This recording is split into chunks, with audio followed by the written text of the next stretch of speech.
I've got a lot of grandbabies, like a lot. And when it comes to finding a gift for each of them, it could add up. But this year, while I was making my way through Walmart, I realized I don't have to spend a lot to get the gifts they'll love. An OPI mini mani set. I'm gonna do so much nail art. Oh, yeah! A Lego set. My own Awala water bottle. Ooh, and that's just half of them. Shop great gifts they're sure to love for $25 and under at Walmart. Money decisions don't have to be either or. With Bank of America, they can be yes and. Like yes to sunny vacations and rainy day funds. Can our digital tools and guidance help you create the future you want? Yes. And help you keep enjoying today, too.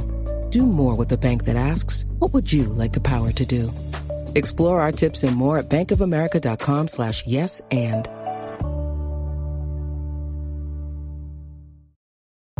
This episode is brought to you by Progressive Insurance. Fiscally responsible, financial geniuses, monetary magicians. These are things people say about drivers who switch their car insurance to Progressive and save hundreds. Visit Progressive.com to see if you could save. Progressive Casualty Insurance Company and Affiliates. Potential savings will vary, not available in all states or situations. Being a marketer's no sweat. You just have to manage dozens of channels, launch hundreds of campaigns, score thousands of leads, and okay, fine. It's a lot of sweat. Unless you have HubSpot's AI-powered marketing tools to help you do all that and more. Get started at HubSpot.com/marketers. And welcome back to the Skating Penguin Network, everyone. The evening of November 19th. It is Robbie here, joined by Snail. The Penguins just wrapped up a game with the Tampa Bay Lightning, and I watched this game, I think, about 20 other times this season. The Penguins play maybe their best 40 minutes of hockey of the season to this point. Unfortunately, hockey games in the NHL are 60 minutes long. They collapse in the third. They lose. They give up surrender another multi-goal lead. It was 2-0. It ended 2-2 after regulation. 8th time in 21 games the Penguins have blown a multi-goal lead this season. They eventually lose to the Lightning 3-2 in overtime. Tristan Jarry plays well for 60 minutes, then takes lunch break in overtime, allowing Braden Point to score the game winner. And for the first time that Tristan Jarry's played a game this season, he is not the main talking point of just another terrible performance. He was actually really good for the most part. You can't really blame any of the first two goals on him. The overtime goal was a disaster, but the Penguins, again, I mean, we talk about it every time we jump on here after the game. It's the same exact game every time, and they did it again in remarkable fashion again.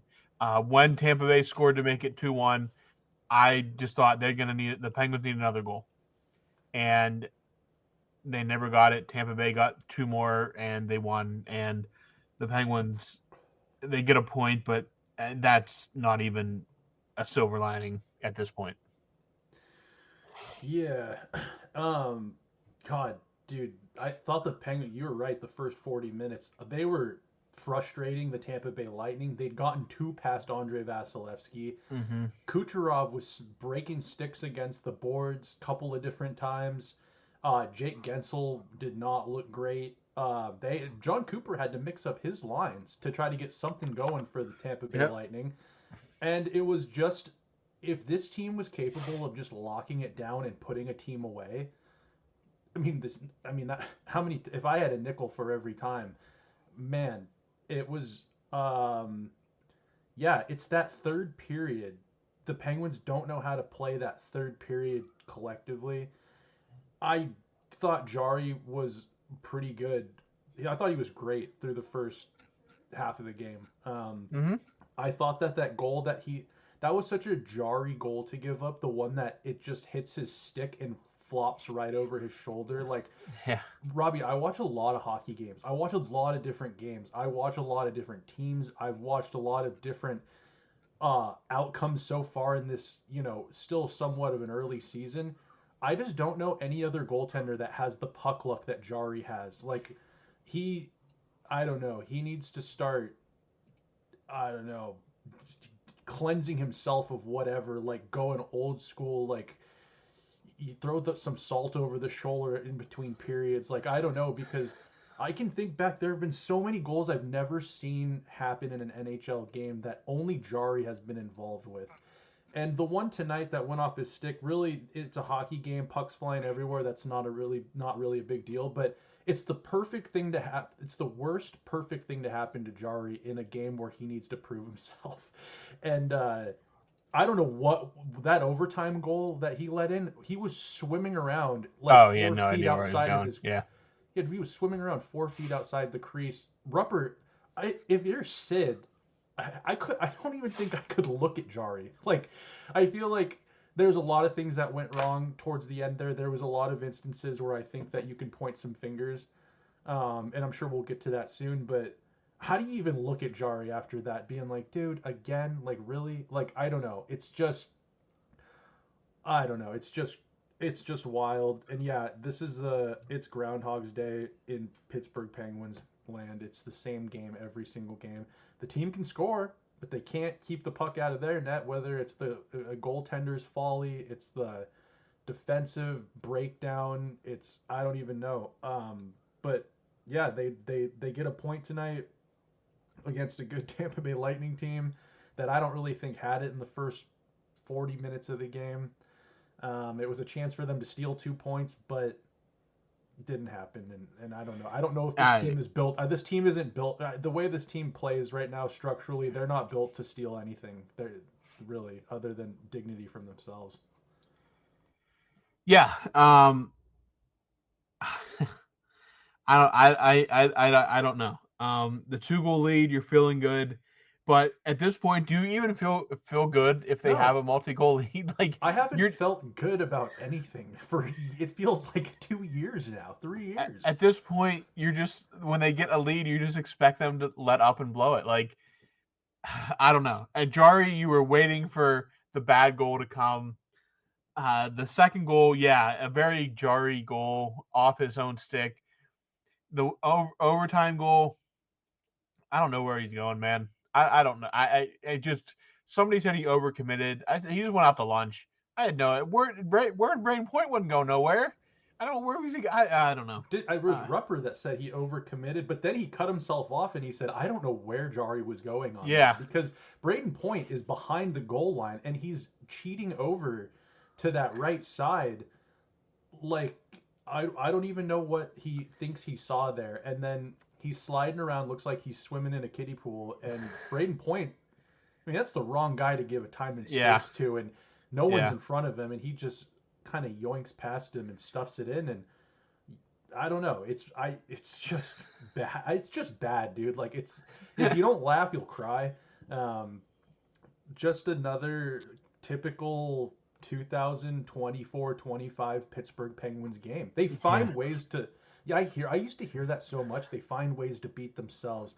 And then a couple of years ago, I just remember when the Penguins, all they needed to do was win those 2 games at home to get into the playoffs, and they soiled themselves against the Blackhawks. They lost like 5-1 or something like that. I just remember being like, oh, that's what that means. And then now I'm just like, the Penguins slogan should be finding ways to beat ourselves. That's what they do. They snatch defeat from the jaws of victory. Yeah, that's another good way to put it. Every night it feels like the same exact story. It's to me it doesn't feel like it's only been 8 times. Like 8 blown leads at this point in the season is a lot, but it feels like it's been every freaking game outside of like the Dallas game and the Rangers game. It just feels like every and the Edmonton game.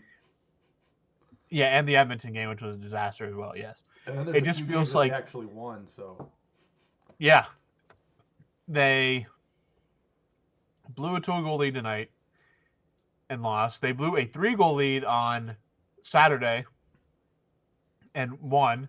They blew a multi-goal lead last Wednesday and lost.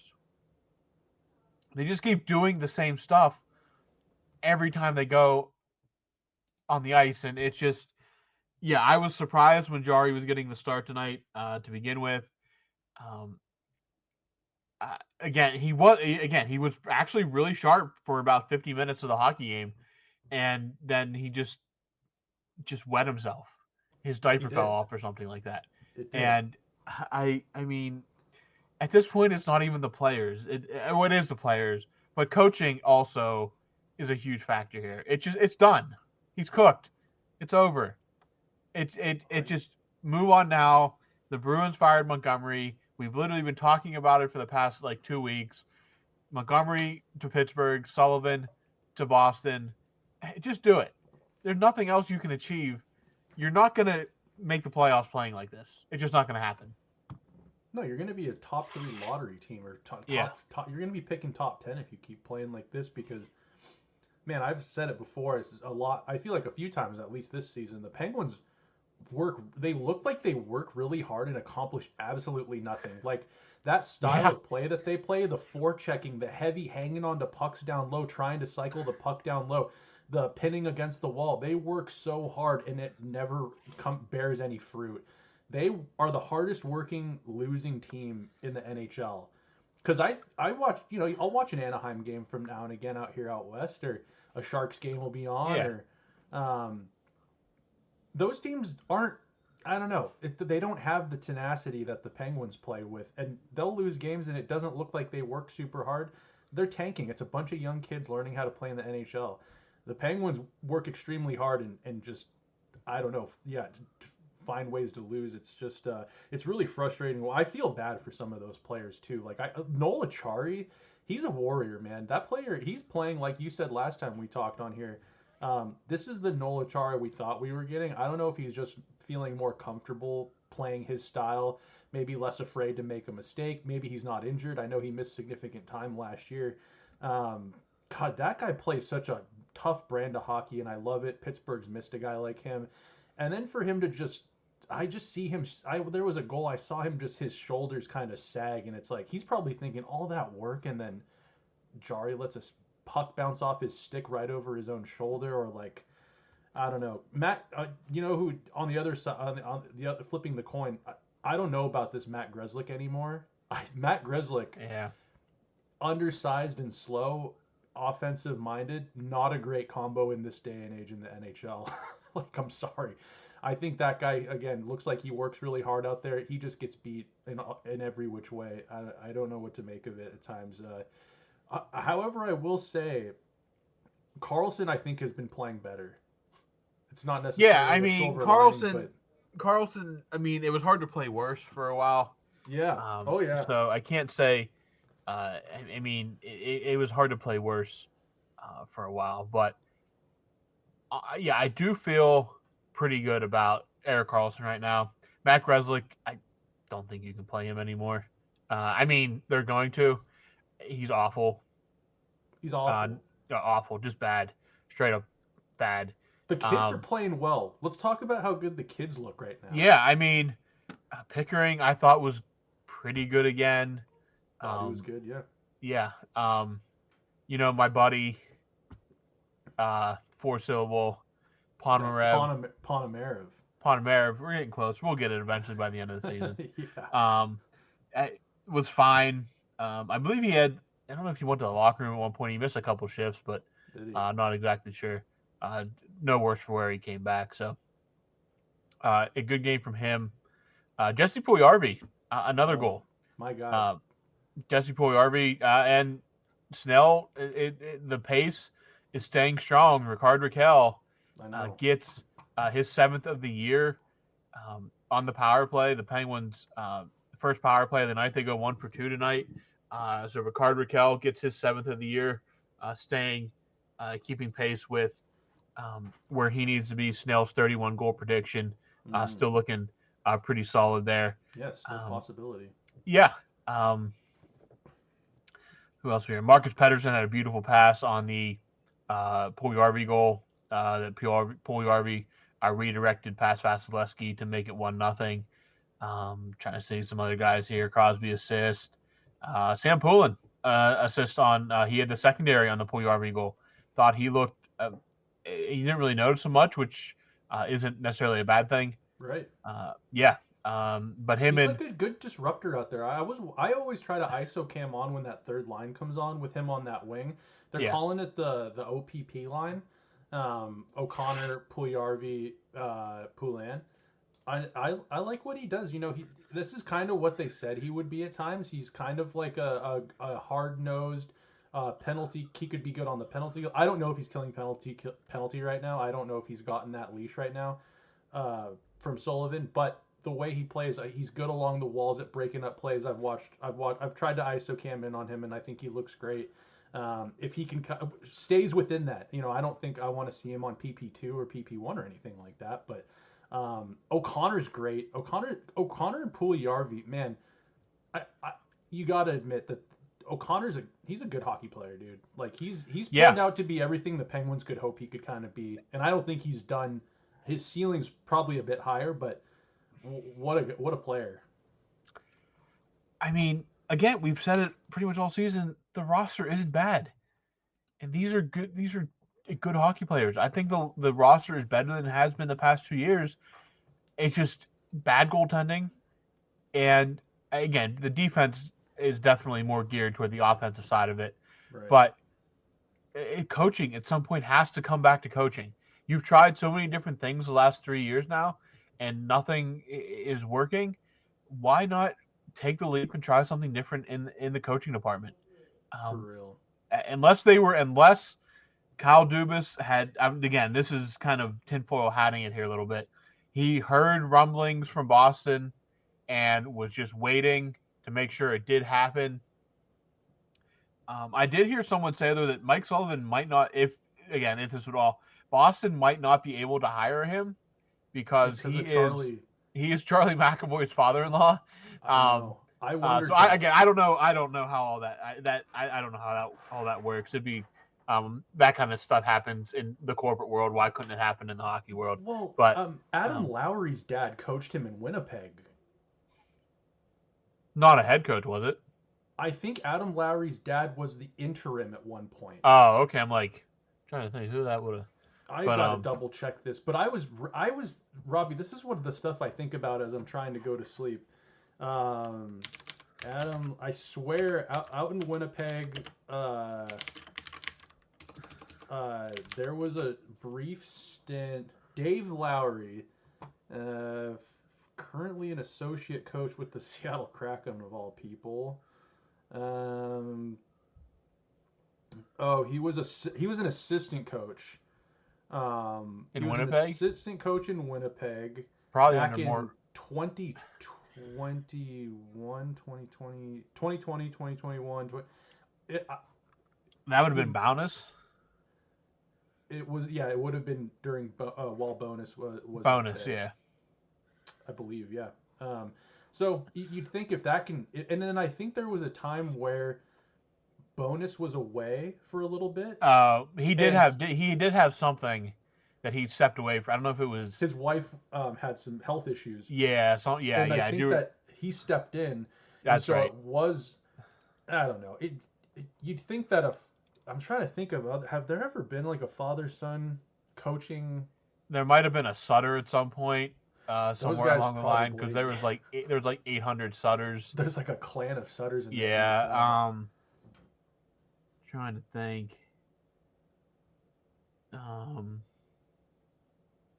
WWE Universe. The countdown is on. Monday Night Raw is coming to Netflix. This is WWE superstar Damian Priest. And starting January 6th, Netflix brings you the biggest stars, the juiciest angles, and the high-flying action of WWE Raw that you know and love. There's never been a better time to step in the ring and stream WWE Raw live only on Netflix, premiering Monday, January 6th. In the time it takes us to say, we're using Folgers Instant Coffee, seamlessly blended with water and ice. A splash of whatever kind of milk is your thing. And gotta get that caramel drizzle. All to make a toasty, roasty, caramel iced coffee. You could be enjoying it. Every damn sip of it. Damn right. It's Folgers Instant. Hey, honey, I'm at the store. Ginger needs a new bag of dog food, right?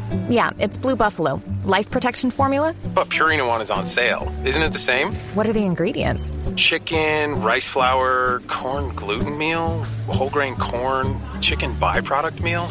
Blue has deboned chicken, chicken meal, brown rice, oatmeal, barley.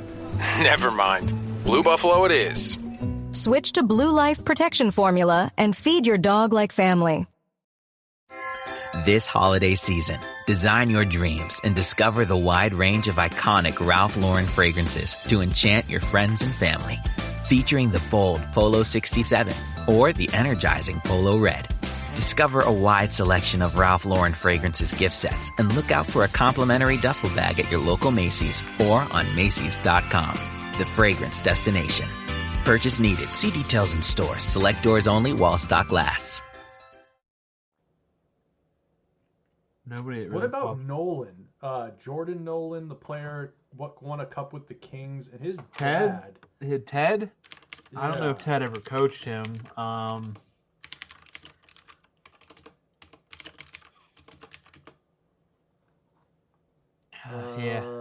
Former NHL player and coach Ted Nolan has coached with his sons Brandon, but never. He only coached for Buffalo Sabres. Okay. And maybe at some lower levels, but well, it's been around. But anyways, you would hope that wouldn't. As a Penguins fan, we're like, come on, don't let that hold you up. That would be an interesting dynamic, though. Isn't Sherry also Sherry? I think Connor it's Sherry is married to somebody that I think it's Sullivan's niece. Oh, okay. Maybe that's why they shipped him off again. Maybe. But yeah, maybe it's just, again, putting on the tinfoil hat, maybe Dubas was waiting for confirmation that Boston was going to fire Montgomery, and when it happened, maybe, again, he couldn't just, 2 hours before the game today be like, oh, hey, Mike, we don't thank you for your services. Because, again... I would have. Yeah. I would have invited him into my office, and on a projector on the wall, I would have had the headline of Montgomery being fired, and I would have just had him sit down and just pointed at that and been like, "See that, Mike? Thank you for your services. Here's a Mario Lemieux bobblehead." Yeah, I mean, he's got 2 rings. He's got plenty of memories. Never won the Jack Adams though, which kind of chaps my ass. Yeah. I thought he deserved the Jack Adams. He probably did. He turned that team around in 2015, 2016. Yeah. But, if anyway, Dan Bylsma won one, Mike Sullivan should win one. So how's this for conspiracy? Sullivan goes to Boston. Jim Montgomery comes to Pittsburgh. One of Carlson or Letang goes to Boston. Charlie McAvoy comes back to Pittsburgh. Unless they need to do that, Boston, that would be the worst move in Bruins history. Unless they want to send Pasternak with them too. Would you wouldn't take Charlie McAvoy straight up 1-for-1 for Letang or Carlson? I mean, I would, but there's no way Boston would ever do that. Don't let them know that. But yeah, So Jim Montgomery fired in Boston. I guess we can see if our little daydream comes true here in the next couple of days. The Penguins have 2 days off between now and the next time they hit the ice on Friday for a doubleheader Friday-Saturday. What about where are you at with the possibility of? And I mean, Sullivan's still employed fully. It's kind of ridiculous to be just daydreaming about coaching changes. But where would you be at with the Penguins taking a look at a guy like Joel Quenneville? I don't know if that's something you can really pull off in season, unless you go. Because I mean, Quenneville needs to get back. He needs to get his foot back into the league. He might unless that's something like body of work before he maybe gets a big extension with a different club.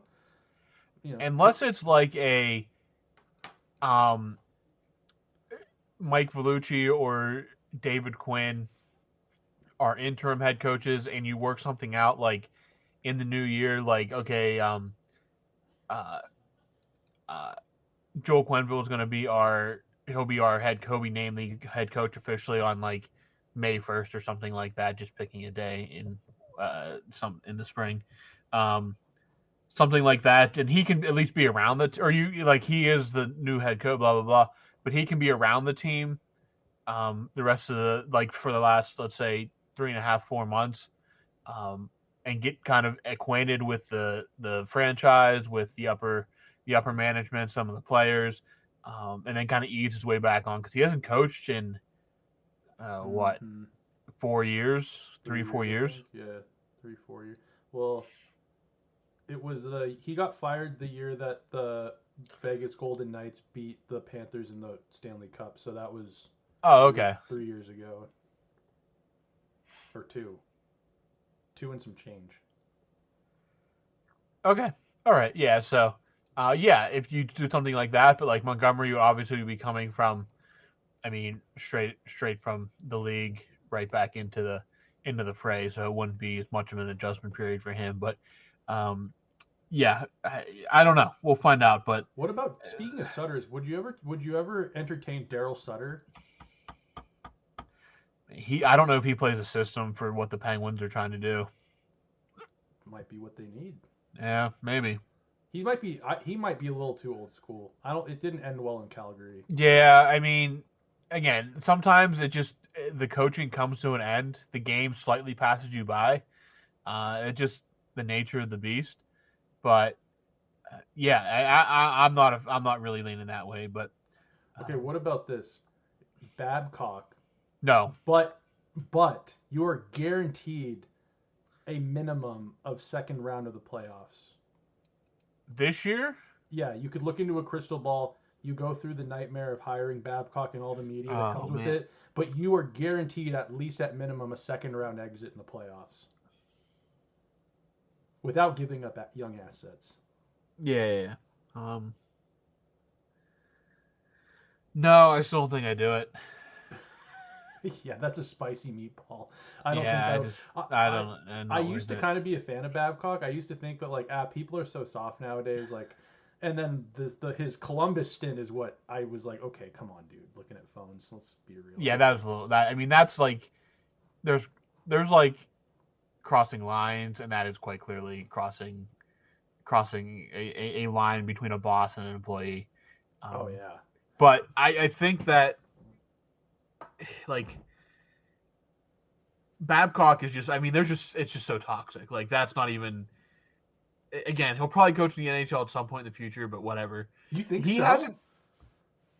Someone's going to be stupid enough at some point. Maybe not. Maybe I'm wrong. The NHL just regurgitates these guys. Yeah. It just feels like at some point. But his Peter team. Laviolette still coaching? Is he the Rangers still? Is he still the Rangers coach? Yeah, I think a second. I'm like, yeah. I have not thought about the Rangers at all this season. I feel like I haven't even heard them talked about at all.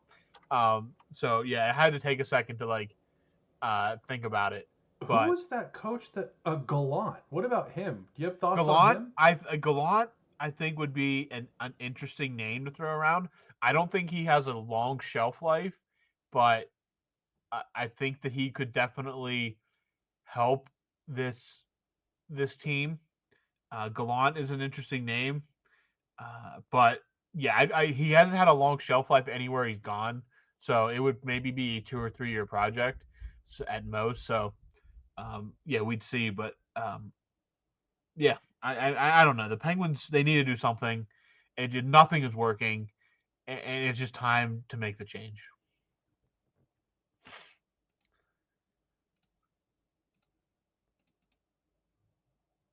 And Snail just straight up froze. So the Penguins lose 3-2 in overtime to the Lightning. They are off Wednesday and Thursday. Another back-to-back set this weekend with Winnipeg on Friday. Utah Hockey Club making their first ever trip to Pittsburgh on Saturday. Both of those games are at 7 o'clock in the evening. So these are the last little stretch here before Thanksgiving. The Penguins, I don't know if there is any quick answer to what the Penguins are trying to do, but Snail just completely dropped off. He froze. I don't know if his internet went out or whatever. So I'm just going to kind of wrap it up here. But Penguins lose 3-2 in overtime to